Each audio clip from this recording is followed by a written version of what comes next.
Hello మామ, welcome to driver రెంటల్లా. ఈరోజు మనకు టాస్క్ ఏంటి తెలిసిన, నేను ఒక కస్టమర్ ఏసీ పని చేయడం లేదని చెప్పింది కదా, దానికి బదులు RAV4 ఇస్తున్నాం అనమాట ఎక్స్చేంజ్కి. దాన్ని అయితే గ్యారేజ్లో వదిలిపెట్టాలి షోరూంలో. ఇక దాన్ని రెడీ చేయించేదానికి ఎంత టైం అవుతుందో తెలియదు కాబట్టి ఓల్డ్ స్క్రాచెస్ అన్ని రికార్డ్ చేసుకుంటున్నా, మళ్ళీ కొత్తవి పడితే ఐడెంటిఫై చేసేదానికి.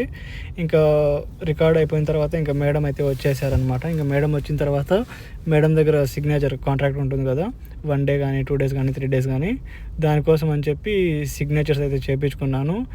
ఇక సిగ్నేచర్స్ అంతా చేసిన తర్వాత చాలా సిగ్నేచర్స్ ఉన్నాయి, 6 సిగ్నేచర్స్ చేయాలన్నమాట. ఇంకా అదంతా అయిపోయిన తర్వాత మేడం అయితే ఆ కీ అయితే ఇచ్చారు, బండికి బీగాలు.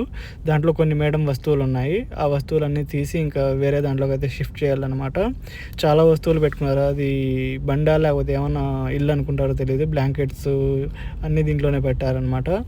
ఇంకా ఇక్కడ నుండి ఖైరవాన్కి అయితే వెళ్ళాల్సి వస్తుందన్నమాట మనము. ఖైరవాన్కి అయితే ఎందుకంటే నిన్న ఒక లేడీ కస్టమరు సేమ్ యాక్సిడెంట్ చేసింది బండిని. ఇంతకుముందు కూడా ఇంకో బండిని అయితే యాక్సిడెంట్ చేయడం జరిగింది ఈ కస్టమరు. ఇవ్వకూడదు అనుకున్నాం బండి, మళ్ళీ రెంట్కి ఆశపడతారు కదా, అలా అయితే అని చెప్పి ఇచ్చేసారనమాట. మళ్ళీ రెండోసారి ఇది ఇంకో బండి అనమాట, దీన్ని అయితే గుద్ది దెంగింది, నెంబర్ ప్లేట్ అయితే పోయింది, మొత్తము రేడియేటర్ మొత్తం దెంగిచ్చేసింది. ఇంకా ఆఫీస్కి అయితే తీసుకొని వెళ్ళిపోయాను. రేడియేటర్ అయితే నేను ఆఫీస్కి వెళ్ళేంత వరకు బాగానే వర్క్ అయింది.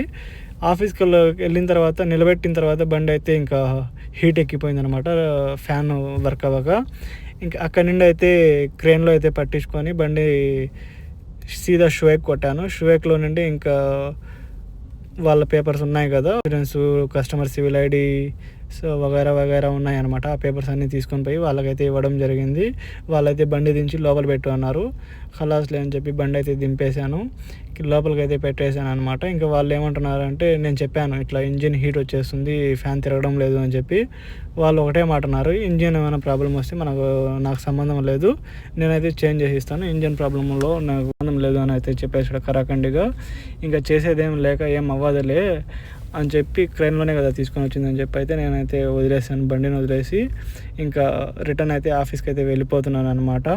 పని చేసి చేసి బోర్ అయితే కొట్టేసింది. ఇంకా చాయ్ అయితే తీసేసుకున్నాను. చాయ్ తీసుకున్న తర్వాత ఇంకా ఒక గుంతనైతే కప్పెడుతున్నారు.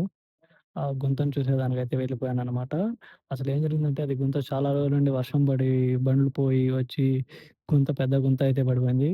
ఇంకా దాంట్లోనే మనకు ఏంటంటే, మన బండికి కూడా ఒకటి కింద అక్కడ తగులుకొని ఫ్యూయల్ ఉంటుంది గదా, పెట్రోల్‌ది బొక్క పడిపోయిందనమాట. నేనే వేసేసాను, కానీ తెలియలేదు ఎవరికీ కూడా. ఎట్లో తెలియలేదు నాకు కూడా అని చెప్పేసాననమాట. ఇంకా దాన్నయితే కప్పెట్టేసారనమాట. ఉత్త దుమ్మే తీసుకొనొచ్చారు, అదంతా ఇసక అంటారిక్కడ. ఉత్త దుమ్ము మాదిరే ఉంటుంది. ఇక్కడైతే చూడండి మనుషులు ఎట్లయితే చేసినారో. ఇక్కడ పని చేసే వాళ్ళంతా డబ్బులేసుకొని లారీకయితే తెప్పిచ్చారు. ఇది గూడా మాక్సిమం ఉండదు, 1 వీక్‌లో మొత్తం లేచిపోతుంది. దానికి గట్టిగా చేస్తేనే ఉంటుందనమాట. వీడియో నచ్చితే లైక్ చేసుకో మామ.